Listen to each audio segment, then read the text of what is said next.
মা আবার কি? হ্যাঁ, কই কিছু এনে যা করলে যা।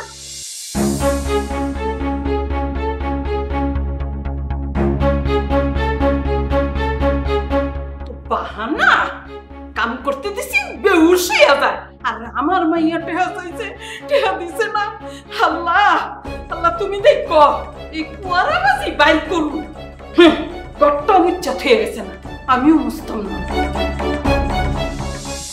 আমি জানি এই সিচুয়েশনে কি করা উচিত, কিন্তু বিশ্বাস করো আমি নিরুপায়। তুমি শুধু শুধু টেনশন নিচ্ছ, আমি ঠিক আছি।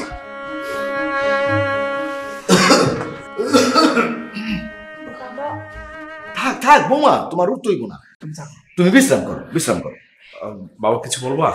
না, শুনলাম তোর মা বললো যে বৌমা নাকি মাথা ঘুরে পড়িয়ে গেছে। মানে বাবা আসলে ডাক্তার তো নিষেধ করছে ভারী কোনো কাজ করতে। মারা আমি বললাম, তারপরও বারবার মা ওরে দিয়ে কাজটা করায়।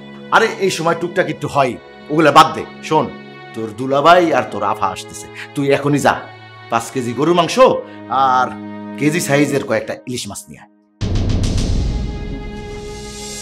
এত কিছু?